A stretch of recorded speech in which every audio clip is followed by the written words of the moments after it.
యేసుక్రీస్తు నామములో living God ministry నుండి ప్రత్యేకమైన వందనాలు తెలియజేస్తూ ఉన్నాం. ఒక వాక్య భాగాన్ని చదువుకుందాం. యోహాను సువార్త 15వ అధ్యాయం 4వ వచనం. నాయందు నిలిచియుండుడి, మీయందు నేనును నిలిచియుందును. తీగె ద్రాక్షవల్లిలో నిలిచి ఉంటేనే గాని తనంతట తానే ఎలాగూ ఫలింపదో, అలాగే నాయందు నిలిచి ఉంటేనే కానీ మీరును ఫలింపరు.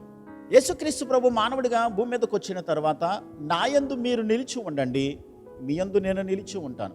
మనము ఆయన యందు ఉంటే మనలో ఆయన నిలిచి ఉంటానని వాక్యములో ఆయన వాగ్దానం చేస్తూ ఉన్నాడు. మనము ఆయనలో నిలిచి ఉండడం అంటే అర్థం ఏంటి? చూడండి, తీగ ద్రాక్షవల్లిలో నిలిచి ఉంటేనే తప్ప ఎలాగైతే ఫలించదో, నాకు అవసరం లేదు అని చెప్పిన ఒకవేళ తీగ వేరైపోతే అది ఫలించదు. అగ్నిలో పారవేయబడి అది కాల్చివేయబడడానికి తప్ప మరి దేనికిని పనికిరాదు. అలాగే యేసుక్రీస్తు ప్రభు మాట్లాడుతున్న మాట ఏంటంటే, నా యందు మీరు నిలిచి ఉండండి, మీ యందు నేను నిలిచి ఉంటాను. అయితే ఆయన యందు నిలిచి ఉండడం అంటే అర్థం ఏంటి? ఎలాగ ఆయనలో నిలిచి ఉంటాం? ఇది మన జీవిత విధానాన్ని గురించి యేసయ్య మాట్లాడుతూ ఉన్నారు. చూడండి, 1 యోహాను పత్రిక 2వ అధ్యాయం 24వ వచనములో, అయితే మీరు మొదటి నుండి దేనిని వింటిరో అది మీలో నిలవనీయుడి, మీరు మొదటి నుండి వినినది మీలో నిలిచిన ఎడల మీరు కూడా కుమారుని యందునో తండ్రి యందునో నిలిచియుందురు. ఏమి విన్నాం మనం? చూడండి, దేవుడు తన వాక్యం ద్వారా మనతో మాట్లాడుతున్నారు. దేవుని వాక్యము మీలో నిలిచిన ఎడల మనము ఆయన యందు నిలిచి ఉన్నామని తెలుస్తుంది. దేవుని వాక్యాన్ని మనం వింటూ ఉన్నప్పుడు, దేవుని వాక్యాన్ని మనం ధ్యానిస్తూ ఉన్నప్పుడు, దేవుని వాక్యాన్ని మన హృదయాలలో మనము స్టోర్ చేసుకుంటున్నప్పుడు, భద్రం చేసుకుంటున్నప్పుడు దేవుడే వాక్యమై ఉన్నారు. ఆది యందు వాక్యం ఉండెను, వాక్యము దేవుని యొద్ద ఉండెను, వాక్యమే దేవుడై ఉన్నారు. కాబట్టి దేవుని వాక్యాన్ని చదివినప్పుడు, దేవుని వాక్యాన్ని వింటూ ఉన్నప్పుడు, దేవుని వాక్యాన్ని ధ్యానిస్తూ ఉన్నప్పుడు మన హృదయాలలో దేవుడు నివాసం ఉంటారు. అందుకనే నా యందు నిలిచి ఉండుడి, మీ యందు నేను నిలిచి ఉంటాను. ఆయన యందు మనం నిలిచి ఉండడం అంటే ఆయన చెప్పిన వాటిని, ఆయన ఆజ్ఞాపించిన వాటిని, ఆయన మనకు బోధించినటువంటి సంగతులను, దేవుని వాక్యాన్ని మన హృదయాలలో భద్రం చేసుకోవాలి. అందుకని సామెతల గ్రంథం 4వ అధ్యాయం 22వ వచనములో, నా కుమారుడా నీ హృదయమందు నా మాటలను భద్రం చేసుకొనుము, అవి నీకు జీవమునిస్తాయి, అవి నీకు దీర్ఘాయుష్నిస్తాయి, అవి నీకు సుఖముతో గడుచు సంవత్సరములను నీకు ఇస్తాయి అని చెప్పని దేవుని వాక్యంలో రాయబడి ఉంది. మన హృదయాలను, అంతరంగాలను పరిశోధించగలిగినటువంటి శక్తి దేవుని వాక్యం మనకు మాత్రమే ఉంది. మన మనసులో మనకు వస్తున్న ప్రతి విధమైన చెడ్డ ఆలోచనలను, చెడ్డ తలంపులను, వాటన్నిటిని కూడా పారద్రోలగలిగినది దేవుని వాక్యం మాత్రమే. ఎప్పుడైతే దేవుని వాక్యాన్ని మన హృదయంలో మనం భద్రం చేసుకుంటామో, ఈరోజు చదివినటువంటి దేవుని వాక్యం ఏదైతే ఉందో, దేవుడు ఏ మాట ద్వారా అయితే దేవుడు మనతో మాట్లాడారో ఆ మాటను మన హృదయంలో మనము భద్రం చేసుకుని దాన్ని ధ్యానిస్తూ ఉన్నప్పుడు, మనలో ఒకవేళ చెడు ఆలోచన మనకు వచ్చినప్పటికీ కూడా మనలో ఆల్రెడీ దేవుని వాక్యము స్టోర్ అయి ఉంది. కాబట్టి దేవుని యొక్క శక్తి గల వాక్యము మనం మన హృదయాలలో దాచిపెట్టుకుని ఉంచుకున్నాం. కాబట్టి ఆ వాక్యము ప్రతి విధమైన చెడ్డ ఆలోచనలను మనలో నుండి వాటిని దూరం చేస్తూ ఉంది.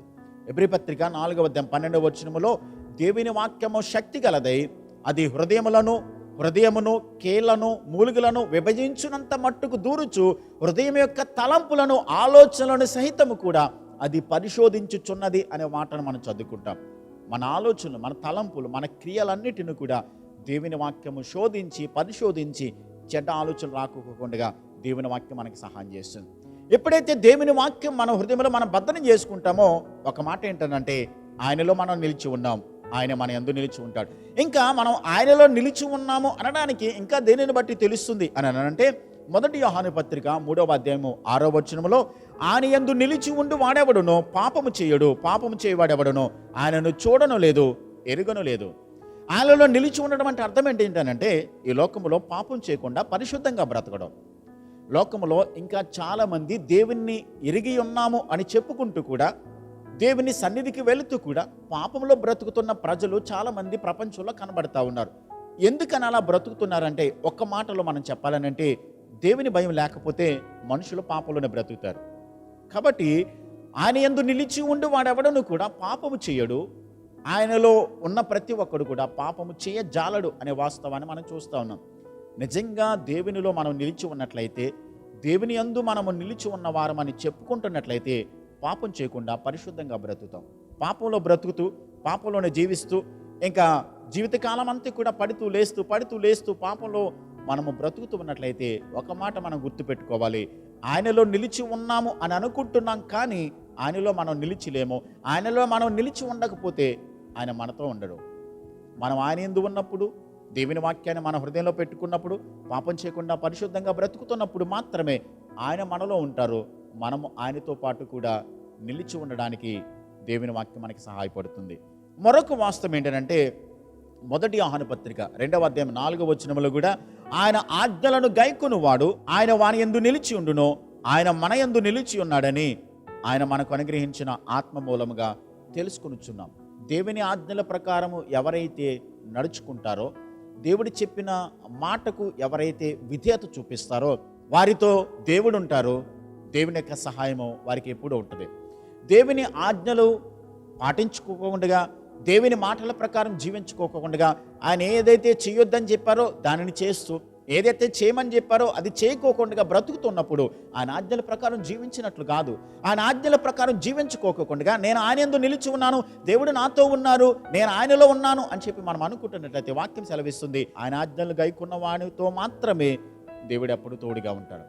ఆయన మాటల ప్రకారం జీవించిన వానితోనే ఎప్పుడు దేవుడు ఉంటారు. ఆయన మాటల ప్రకారం జీవించుకోకుండా, ఆయన చెప్పింది చేయకోకుండా బ్రతుకుతున్న వారితో దేవుడు ఎప్పుడు ఉండరు. దేవుని సహాయం వారికి ఎల్లప్పుడూ దొరకదనే వాస్తవాన్ని వాక్యం సెలవిస్తుంది. యేసు ప్రభు మీదకి వచ్చినప్పుడు చెప్పిన మాట ఏంటంటే, నా యందు నిలిచి ఉండడి, నేను మీ యందు నిలిచి ఉంటాను. ఆయన యందు నిలిచి ఉండడం అంటే మొట్టమొదటిది ఆయన వాక్యాన్ని మన హృదయంలో భద్రం చేసుకోవడం, రెండవది పాపం చేయకుండా పరిశుద్ధంగా బ్రతుకుతాం, మూడవది ఆయన చెప్పిన ఆజ్ఞల ప్రకారం మనం జీవించినప్పుడు ఆయనలో మనం నిలిచి ఉంటాం, ఆయన మనతో ఉంటారు.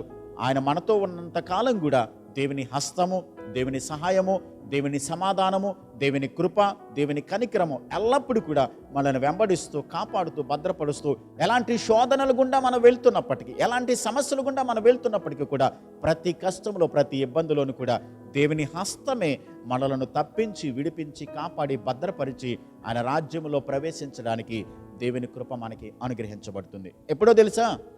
ఆయనలో మనం నిలిచి ఉన్నప్పుడు. ఎప్పుడో తెలుసా? పవిత్రంగా జీవించినప్పుడు. ఎప్పుడో తెలుసా అండి?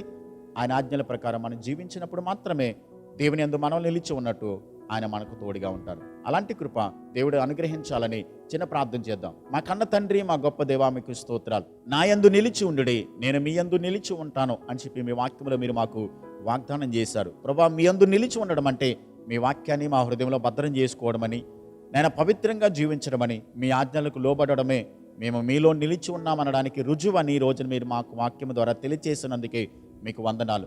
ప్రభా, వాక్యం వింటున్న ప్రతి ఒక్కరు కూడా మీ వాక్యానికి తల వంచి, మీరు చెప్పిన మాటకు విధేయత చూపించి, మీ మార్గంలో నడుస్తూ మీ చిత్తాన్ని చేయడానికి, మీ వాక్య ప్రకారం జీవించడానికి మీ కృపా సమాధానం ప్రతి ఒక్కరికి అనుగ్రహించి మేలు చేసి కాపాడండి. వారికి ఉన్న సమస్యలు, వారికి ఉన్న ఇబ్బందులు, వారికి ఉన్న శోధనలన్నిటిలో నుండి మీ హస్తము చేత వారికి విడుదల కలుగ చేసి, మీ కృపా సమాధానాలతో సమృద్ధితో నింపి కాపాడి మేలు చేసి దీవించుమని యేసయ్య నామములో ప్రార్థించి వేడుచున్నాను మా పరమ తండ్రి. ఆమేన్.